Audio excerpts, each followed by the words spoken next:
जिंदगी फजूल है, जिंदगी फजूल है, जिंदगी फजूल है, जिंदगी फजूल है। जी, ये फुटेज जो आपने देखी है ये कहाँ की है, किस जगह की, और ये क्या हो रहा है, ये बताने से पहले मैं उन तमाम लोगों से जिनके साथ ये सलूक हुआ है, जिनके साथ हमने ये किया, उन सब से मैं हाथ जोड़ के माफ़ी मांगती हूँ। मैं अपने बिहाफ पर उनसे अपोलोजाइज़ करती हूँ और उनसे सॉरी करती हूँ कि उनके साथ हमने क्या किया।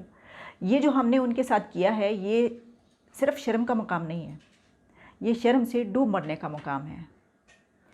अगर हमारा मज़हब, हमारा दीन सबसे बड़ा, सबसे सच्चा है तो हमें इसके बारे में इनसिक्योर नहीं होना चाहिए। आप अपने मज़हब के बारे में इतने इनसिक्योर क्यों हैं कि पूरी दुनिया को आपका मज़हब इख्तियार कर लेना चाहिए? तफसील में जाने से पहले मैं आपको ये बताती हूँ कि ये वाक़या क्या है।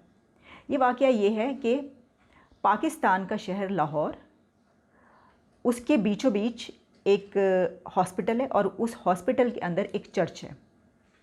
वो चर्च जहाँ पर अक्सर इतवार के रोज़ इबादत होती है, क्रिश्चियन कम्युनिटी वहाँ पर जाती है और अपनी इबादत करती है। हुआ क्या कि अचानक वहाँ पर लोग इबादत कर रहे थे कि उस हॉस्पिटल की नर्सेज़, बड़ी तादाद उनकी औरतों की जो कि नर्सेज़ हैं, वहाँ पर काम करती हैं as a nurse, as a sister. वैसे तो मेरा ख्याल है कि उनको सिस्टर कहना भी गलत होगा, जो काम उन्होंने किया है। वो उस चर्च के अंदर एंटर हो गई हैं बग़ैर परमिशन के, बिना पूछे, और वहाँ पर जो है एक तरीके से उन्होंने हमला कर दिया उसमें अंदर दाखिल हो गई और वहाँ पर जाकर उन्होंने उनको पीछे हटा दिया। वो जहाँ पर जो लोग इबादत कर रहे थे वो बेचारे एक कोने में जो है बैठ गए और उन्होंने अपनी नाते पढ़ना शुरू कर दी। इन नर्सिस ने अपने नाते पढ़ना शुरू कर दी ऊंची ऊंची आवाज़ में, जिस तरह अपनी इबादत शुरू कर दी। चर्च के अंदर जाके वो अपनी इबादत कर रही हैं। और सिर्फ यही नहीं किया, ये ऐसा नहीं है कि उन्हें चर्च में जाकर अपनी इबादत करने का शौक़ हो, नहीं, इसके पीछे एक टारगेट था, इसके पीछे एक मकसद था। और वो मकसद ये था कि वहाँ पर मौजूद लोगों को, उन लोगों को ये कहा गया कि आप हमारा मज़हब इख्तियार करना होगा, आपको, आप सब मुसलमान हो जाएं। इसकी वजह यह है कि हमारा जो मज़हब है वो सबसे बड़ा है और आपको ये करना पड़ेगा, और अगर आप ये नहीं करेंगे, अगर आप हमारा मज़हब इख्तियार नहीं करेंगे, अगर आप मुसलमान नहीं होंगे तो हम आपके ऊपर ब्लास्फेमी का इल्ज़ाम लगाकर आपको मार देंगे या आपको जेल भिजवाएंगे। वहाँ पर मौजूद उन लोगों को ये धमकियाँ दी गई हैं। और उसके बाद ये सारा ड्रामा, ये सब कुछ करने के बाद बड़े आराम से वो ख़वातीन और उनके साथ बड़ी तादाद मर्दों की बाहर निकले हैं और बाहर निकल कर जो है वो नारे लगाते हुए, अपने मज़हब के, इस्लाम के नारे लगाते हुए वो बाहर इस तरीके से निकले कि जैसे वो ग़ज़वा हिंद करके और किसी मुल्क को फ़तह करके आ रहे हैं। बिल्कुल ऐसे ही महसूस हो रहा है ना, कि जिस तरह हाथ ऊपर कर करके नारे लगाए जा रहे हैं। ये कैसे हो सकता है? आप ये नहीं कह सकते कि ये किसी दूर दराज का गाँव है जहाँ पर ये हो गया। सिर्फ बात यहीं पर ख़त्म नहीं होती कि ये सब कुछ हुआ। एक तो ये कि क्या ये बग़ैर प्लानिंग के हुआ है? ऐसा नहीं है, इसको पहले प्लान किया गया होगा इस वाक़े को। उसके बाद उन मर्दों और औरतों ने, और पता नहीं उनके पीछे कितने और लोग हैं, ये किया होगा कि हम इनको बताते हैं, इनकी ऐसी की तैसी, ये सब करके किया होगा ना कि ये जो हैं ये हमारे ख़िलाफ़ दूसरे मज़ाहिब के जो लोग हैं वो करारदाद पास करवाएंगे, रेजोल्यूशन लाएंगे हमारे इस कानून को ख़त्म करने के लिए, ब्लास्फेमी लॉ को ख़त्म करने के लिए। तो अब हम इनको बताते हैं कि हम इनके साथ क्या करेंगे। जो इसके पीछे एक सोच नज़र आ रही है, जो इसके पीछे एक माइंडसेट नज़र आ रहा है, वो ये है। वहाँ पर प्लानिंग के साथ गए हैं ये। और उसके बाद हुआ क्या, जो अभी तक सामने चीज़ें आई हैं उसमें हुकूमत की तरफ से जो मौक़िफ़ है वो ये है कि कोई बात नहीं, कोई मसला नहीं है, वो बस उसको जो है वो पुलिस पहुंची है, उसने दोनों जो ग्रुप्स हैं उनके बीच कॉम्प्रोमाइज़ करवा दिया है। कॉम्प्रोमाइज़ करवा दिए, ये रिज़ॉल्व करवा दिया मसला। अगर किसी मस्जिद में कोई Christian group, Ahmadi group, Hindu लोगों का ग्रुप, या कोई एक भी आदमी, ग्रुप को आप छोड़ दीजिए, किसी मस्जिद में कोई एक अहमदी, हिंदू, मुस्लिम, सिख, ईसाई, कोई दूसरे मज़हब का दाखिल होगा और वहाँ पर जाकर ये करेगा, वहाँ पर जाकर वो किसी एक को भी ये कह देगा कि तुम मेरा मज़हब इख्तियार कर लो, वो ज़िंदा वापस निकलेगा उस मस्जिद से? ऐसा मुमकिन ही नहीं है। आप तो मामला कोर्ट तक ही नहीं पहुँचने देंगे, वो तो वहीं पर मारा जाएगा। आपने दो ऐसे ग्रुप्स जो कि बराबर हैं ही नहीं, आपने उनमें पैचअप कैसे करवा दिया? पैचअप तो ये है ही नहीं, इसको पैचअप आप कह ही नहीं सकते। कॉम्प्रोमाइज़ यानी जो मज़लूम है उसको आपने कॉम्प्रोमाइज़ करवाया है। ये इसके ख़िलाफ़ कोई केस, उन औरतों के ख़िलाफ़, उन मर्दों के ख़िलाफ़ कोई केस क्यों नहीं कटा भाई? ये केस आगे क्यों नहीं बढ़ा? उनको जेलों में क्यों नहीं डाला? उनके ऊपर आपने केस चला के उनके ख़िलाफ़ मुकदमा क्यों नहीं चलाया? आपने ये मामला अदालत तक क्यों नहीं पहुंचा? इसलिए कि आपने मामला बदनामी के डर से मामला ख़त्म कर दिया। हुआ क्या होगा कि मज़लूम कौम, जिसका कोई वली वारिस नहीं, जिसका कोई पूछने वाला नहीं, वो तो बेचारे डर के हाथ बांध के खड़े होंगे कि हमने तो कुछ नहीं किया, हमें कुछ ना करना। और जो दूसरे लोग जिन्होंने हमला किया है, जो मुसलमान का ग्रुप वहाँ पे पहुँचा है, वो ये कह रहे होंगे कि हमने सही किया है। और जो जिसने कॉम्प्रोमाइज़ करवाया उनको भी वो कह रहे होंगे कि हम देखते हैं इनके साथ करते क्या हैं, हम बिल्कुल ठीक कह रहे हैं, इनको ये करना पड़ेगा, नहीं करेंगे तो हम और लोग ले आएंगे। ये हुआ होगा। और आपने उनसे माफ़िया मांगी होंगी जिन्होंने हमला किया, जिन्होंने ये सब किया ना, उनसे माफ़िया मांग के कि यार इस वक्त बदनामी बहुत हो रही है, पूरी दुनिया में ये फुटेज जाएगी, पूरी दुनिया में पहले ही हमारे ऊपर रेजोल्यूशंस पास हो रही हैं, तो इस तरह ना करो।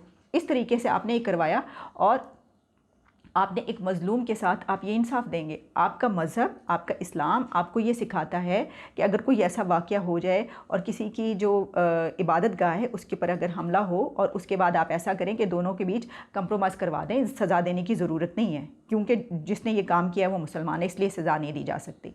ये सिखाता है आपका मज़हब आपको।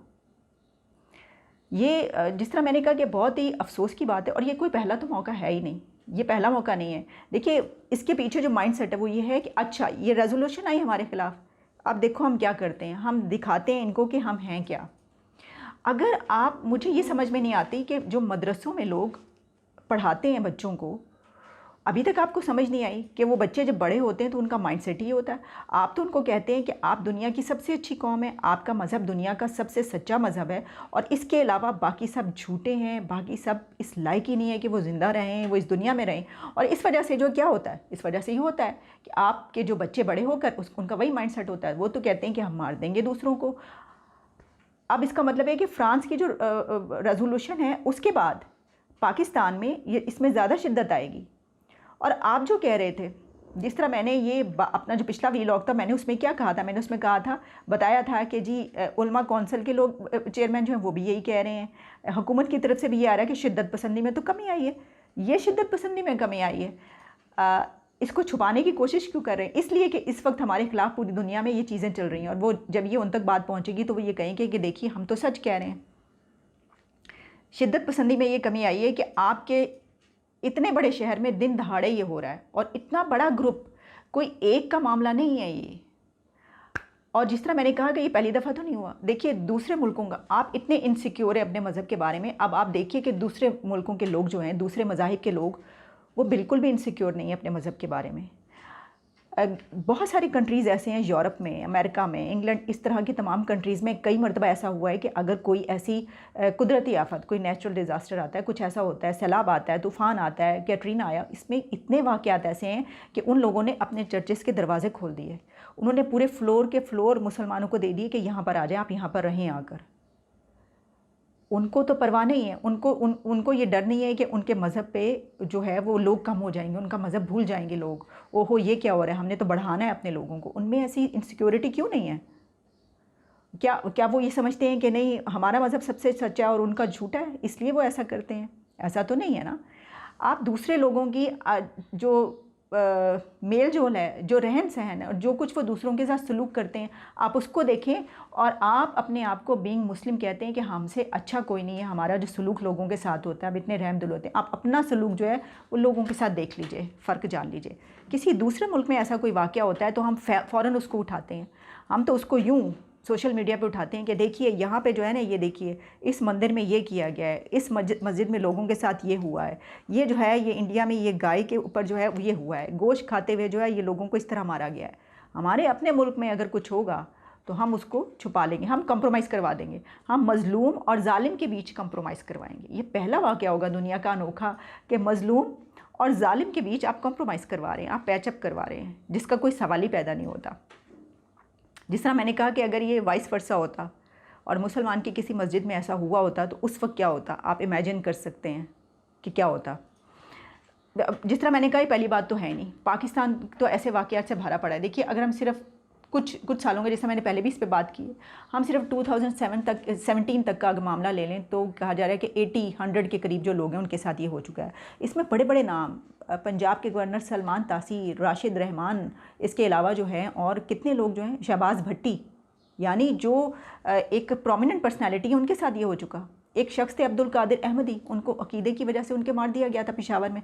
पेशावर की अदालत में जो है ताहिर ख़ान, जिनको मार दिया गया अदालत के अंदर मार दिया गया उनके अकीदे की वजह से, और जिसने उनको मारा खालिद नाम का लड़का, उसको हीरो बनाया गया। इसी तरह जो है आप और बहुत सारे वाक़यात भरे पड़े हैं। आप सिर्फ जब उस पर अदाद शुमार पे, फैक्ट्स एंड फिगर्स पे, भाई आपकी पॉपुलेशन 96% से ज़्यादा, 96% तो कहते हैं, शायद इससे भी ज़्यादा हो, वो मुस्लिम है। 3 से 4% लोग पाकिस्तान में दूसरी कम्युनिटीज़ के हैं, जिसमें हिंदू, सिख, ईसाई, क्रिश्चियन और अहमदी मौजूद हैं। पारसी शायद 2-4 हों, वो भी आपसे बर्दाश्त नहीं हो रहे, हमसे वो भी बर्दाश्त नहीं हो रहे। हम कह रहे हैं कि नहीं, डाइवर्सिटी क्यों है इतनी, ये तो बहुत ज़्यादा दूसरे लोग हैं, सिर्फ मुसलमानों को होना चाहिए, हम ये कह रहे हैं। इससे हमारी जहनीत का और हमारी उसका अंदाज़ा होता है। इसके बावजूद हम एक्सेप्ट करने को तैयार नहीं है। इसके बावजूद देखिए, ये पूरी दुनिया, ये बेहतरीन मौका है, पूरी दुनिया इस वक्त आपको ये कह रही है कि आप इसमें अमेंड करें, अमेंडमेंट लाएं, आप चेंजेस करें। आप वो नहीं कर रहे, अभी इस वक्त आपके ऊपर मामला नहीं आएगा। आपको डरने की इसलिए ज़रूरत नहीं है कि दूसरी दुनिया दबाव देगी। फिर भी आप ये कह रहे हैं कि नहीं, अपनी ज़िद पर अड़े हुए हैं, तो यहाँ पे तो कुछ है ही नहीं, शिद्दत पसंदी है ही नहीं।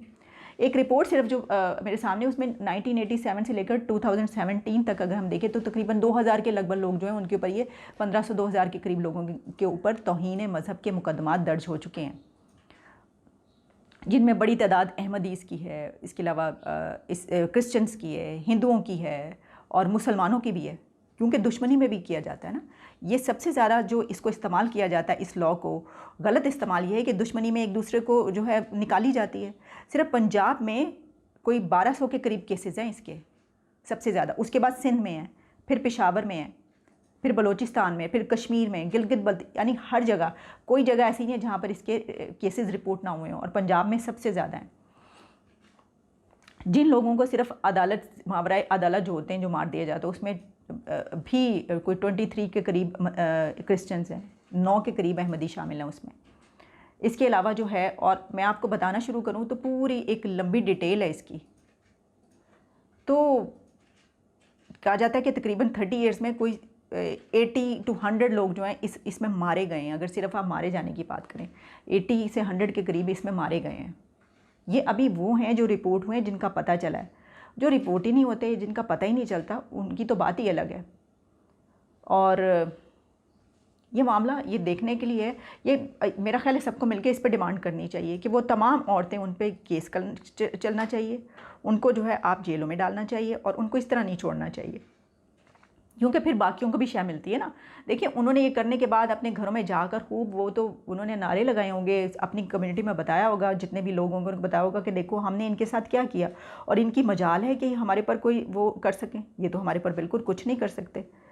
तो ये तो बहुत ही अफसोस की बात है। और ऐसे वक्त में कि जब आपके ऊपर ये कहा जा रहा है और फिर हम झूठ बोलते चले जाते हैं, झूठ बोलते चले जाते हैं कि शिद्दत पसंदी नहीं हो रही, इस वाक़े को आप छुपा लेंगे, क्या ये वाक़यात बंद हो जाएंगे? लोग, दुनिया पागल तो नहीं है, वो देख रही है ना कि क्या हो रहा है, और फिर भी इसके बावजूद आप ये कर रहे हैं। तो यही वक्त है कुछ करने का, कुछ चेंज लाने का, और ये जो बीमारी है इसको जड़ से ख़त्म करने का। इसके बाद आप नहीं कर पाएंगे, क्योंकि इस वक्त दुनिया आपको ये कह रही है कि आप कर लें। और याद रखिएगा, अगर आपने ये नहीं किया तो वो खुद ये कर लेंगे। ये ना आप सोचिएगा कि दूसरी दुनिया इस तरह दूसरी कम्युनिटीज़ को यहाँ पे मरते हुए दिखती रहेगी, ऐसा नहीं होगा अब। और उन्होंने ठेका, तो देखिए क्या कहते हैं, अक्सर औकात मैंने ये देखा है, आप कोई ऐसी बात लिखते हैं किसी माइनॉरिटी के हक़ में, तो आगे से आपको भाषण क्या दिया जाता है, कमेंट्स क्या आते हैं, ऐसा है तो ये मुल्क छोड़ के चले जाओ। यानी दूसरे मुल्कों ने ठेका लिया हुआ है कि आपके तमाम लोगों को आप उनको निकाल देंगे अपनी। इतनी डाइवर्सिटी हमारे मुल्क में, कितनी डाइवर्सिटी, इतने ज़्यादा लोग दूसरी कम्युनिटीज़ के, हमसे बर्दाश्त नहीं हो पा रहे भाई। हम कह रहे हैं चले जाओ। आपको मशाल खान का केस याद है? मशाल खान का केस एक ऐसा था कि जिस पे दिल रोता है आज तक, और उसकी जो आपको पता पूरी दुनिया में गूंज उसकी गई थी, किस तरीके से उसको सिर्फ फेसबुक पे अपनी कुछ लिखने पर मार दिया गया था। यहाँ पे सोचने का हक़ तो हर एक को है ना। आप उसके ऊपर वो तो नहीं कर सकते, उसको इसलिए मार दिया गया। इसके अलावा जो है आपको एक जो ईसाई कपल था, उसको एक ईसाई जोड़ा मियाँ बीवी, उसको आपने आग की भट्टी में झोंक दिया था, फेंक दिया था, शायद मेरा ख्याल है उसके बच्चे को भी। तो ये कोई पहली नई तो बात नहीं है, और मेरा ख्याल है कि इस वाक़े के ऊपर जितना भी इसको कंडेम किया जाए, इसके ख़िलाफ़ बात की जाए, और उस बात करना चाहिए, बजाय इसके कि आप इसको छुपा रहे हैं, आप इस पे बात करें ताकि ये चेंज हो। जिस तरह मैंने कहा कि रूट कॉज जो है उसको ख़त्म करें, जब तक आप उसको ख़त्म नहीं करेंगे तब तक ये ठीक नहीं होगा। Thank you.